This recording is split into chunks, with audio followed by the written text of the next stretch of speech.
अपनी बुद्धि से ये समझ करके चले वो लोग कि 1 साल का टाइम क्यों चाहिए, या हमें एक क्लास करने के लिए एक सिस्टमेटिक तरीका क्यों हमें जो है ना फॉलो करना पड़े। हम नर्सरी में फिर एलकेजी फिर यूकेजी फिर इस तरीके से स्टेप बाय स्टेप बढ़ते गए।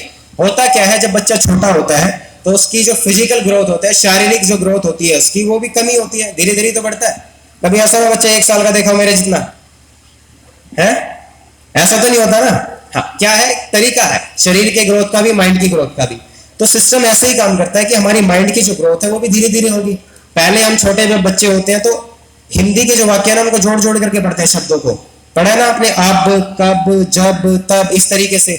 फिर ये थोड़े से और बढ़ जाते हैं, बढ़ जाते हैं कि नहीं, हमने पढ़ा है असगर अजगर इस तरीके से लिखा होता है, जोड़ जोड़ करके पढ़ते हैं।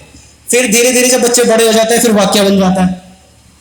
फिर आपको जो ना अच्छी बुक दी जाती है, वहां पे कहानी होती है। इतिहास पढ़ाने लगते हैं कि पुरातन भारत में क्या हुआ, पढ़ाते हैं कि नहीं पढ़ाते ऐसे। तो हुआ क्या कि धीरे धीरे माइंड की ग्रोथ होती है, इस हिसाब से हमारा सिलेबस बढ़ता चला जाता है। छोटे बच्चे को एबीसीडी यही पढ़ाते हैं, 1 2 3 4 बस इतना ही पढ़ाएंगे। जब आप 12th क्लास में आ जाओगे, कभी टीचर ने बोला कि खड़े होकर के एबीसीडी सुनाओ, उनको पता है वो चीज हो चुकी है, अब आगे जिस चीज की जरूरत है उस पर फोकस करते हैं। तो हमारा माइंड धीरे धीरे ग्रो करता है। इस वजह से 1 साल का टाइम पीरियड दिया जाता है किसी भी कॉन्सेप्ट को समझने के लिए, क्लास को समझने के लिए। यहाँ पे स्कूल में जरूरी नहीं है कि पढ़ाई पढ़ाई सीखी जाती है, यहाँ पे बहुत सारी चीजें सीखते हो आप। एक तो टीम बिल्डिंग सीखते हो, अपने यार दोस्तों के साथ बैठते हो, सहेलियां आपकी हैं, आपके दोस्त हैं, तो क्या होता है एक दूसरे की हेल्प करना भी यहाँ से सीखते हो। नहीं सीखते यार, कभी ऐसा हुआ कि आपके दोस्त ने किसी ने मदद मांगी कि यार मेरा काम पूरा नहीं हो रहा, अपनी कॉपी दिखा दे, हुआ ऐसा? करते हो कि नहीं करते? लेकिन ये एक तरीका गलत है थोड़ा सा, है कि नहीं? ये दूसरे की कॉपी मांग करके काम करना सही है या गलत? एक्सक्यूज देते हो कभी टीचर्स को? कभी टीचर ने जैसे कॉपी चेक करने के लिए बोला तो एक्सक्यूज देते हो कि नहीं देते? कितने बच्चे जो एक्सक्यूज देते हैं? हाथ खड़े करो ईमानदारी से। देखो, एक बच्चे ने ईमानदारी से हाथ उठाया, बाकी सब ईमानदार है, सभी के सभी एक्सक्यूज देते हैं। कौन कौन से एक्सक्यूज देते हो? सबसे बढ़िया कौन सा है? कॉपी कर रह गई। कितने बच्चे करते हैं ऐसे, कॉपी कर रह गई? देखो, अभी जितने टीचर्स बैठे ना, थोड़ा सा ध्यान देना इन बच्चों के ऊपर। ये जब भी है ना ऐसा एक्सक्यूज दे तो पकड़ लेना इनको। तो कॉपी सबसे पहले घर रहती है, फिर सुबह उठते ही या तो पेट में दर्द हो जाएगा, ठीक है, फिर मम्मी की तरफ ना मुंह से, मम्मी आज तो पेट में दर्द हो रहा है। करते वैसे कि नहीं करते? लेकिन मम्मी को भी पता है, क्योंकि एक टाइम पे मम्मी को भी हुआ था जब उन्हें नहीं जाना था स्कूल में। तो ये एक्सक्यूज जो है ना, ये चीजें गलत है। लेकिन ईमानदारी को आपको जो है ना 200 नंबर दूंगा कि जिसने भी हाथ उठाया कि हाँ हम ऐसा करते हैं। ये करना नहीं है, क्योंकि उसमें नुकसान किसका है? किसका नुकसान होता है एक्सक्यूज देने में? आपको ही होता है ना। चलिए, एक सच्ची घटना मैं आपको बताता हूं। मेरे साथ एक सेशन में ऐसा हुआ, आप सभी लोग जैसे स्कूल में आते हो, अपनी बुक्स लेकर के आते हो, ठीक है, अलग अलग सब्जेक्ट की, उसकी कॉपी भी होती है आपके पास, सब कुछ होता है, ठीक है। तो ऐसे ही सेशन में मैं गया हुआ था, ध्यान से सुनना सभी ने, सच्ची घटना है बिल्कुल। वो देखते हो कभी क्राइम पेट्रोल वगैरह, सावधान इंडिया? तो जब वो शुरू होता है तो वहां पे एक बात लिखी आती है कि ये कहानी सत्य घटना पर आधारित है। आता है लिखा हुआ? तो वैसे ही ये कहानी है, ध्यान से सुनना सभी। एक सरकारी स्कूल में मैं गया था, गवर्नमेंट स्कूल में। तो ऐसे जैसे ना आज यहाँ पे आया, सेशन ही था वहां पे। तो सेशन देने से पहले, सेशन का टाइम दोपहर का था 12 बजे, उससे पहले उनके पीरियड्स चल रहे थे, क्लास चल रही थी। तो मैं ऐसे जनरली जाकर के ना क्लास में ऐसे बच्चों से मैं बातचीत कर लेता हूँ।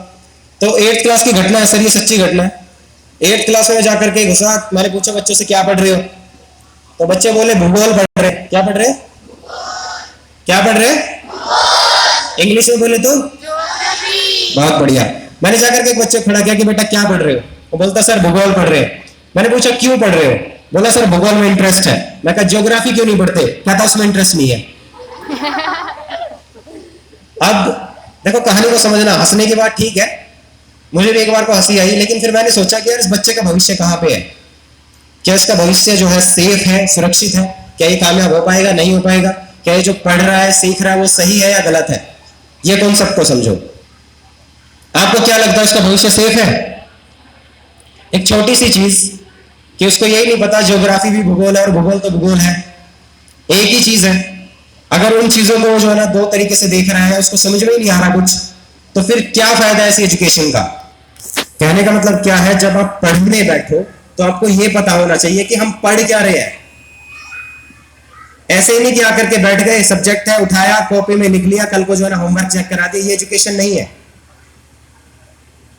एजुकेशन वही है जो आपको कामयाब बनाए, कल को ये काम आए।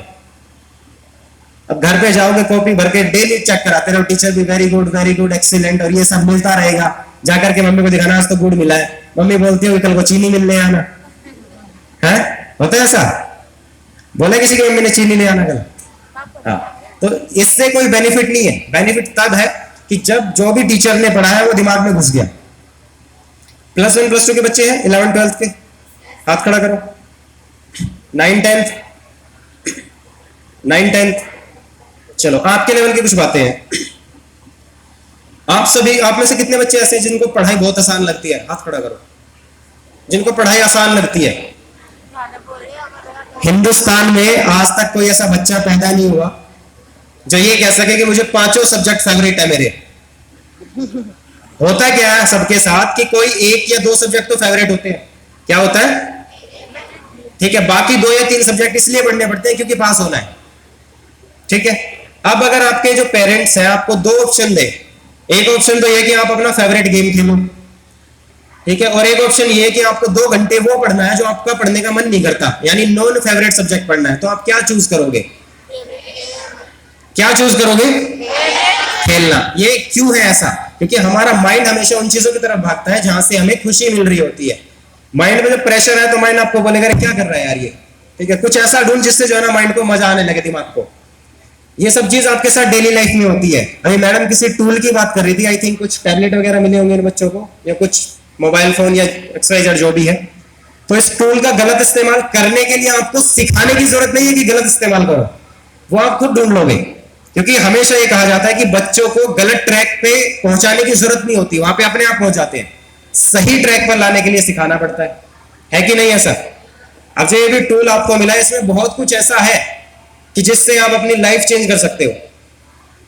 मेरा जो अपना एक्सपीरियंस है, मैं अब तक 150 स्कूलों में 150 प्लस स्कूल्स में अपने मोटिवेशनल स्पीकिंग के सेशन कर चुका हूं। 5 से ज्यादा एमएनसी मल्टीनेशनल कंपनीज के साथ मैं बिजनेस ट्रेनिंग प्रोग्राम कर चुका हूं। हिंदुस्तान का कोई ऐसा स्टेट नहीं बचा जहां पे मैं ना गया हूं अपने सेशंस के लिए। तो ये मैंने कभी कोई मेरा ऐसा नहीं रहा कि हाँ मैंने किसी से सीखा है, कोई जाकर के कहीं पे क्लास ली है, सब मोबाइल फोन से सीखा है।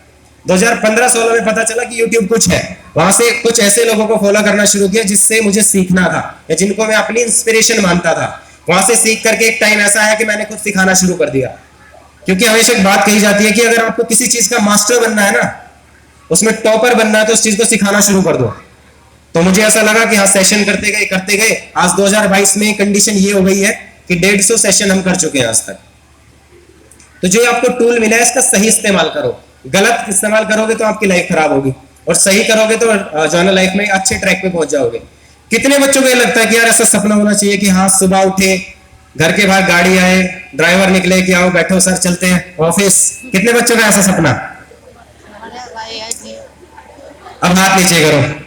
अब सुबह ईमानदारी से बताना कि मतलब दिल खुश होकर के कि हाँ ऐसे उठना है यार, स्कूल जाना है, ऐसे कितने बच्चे उठते हैं?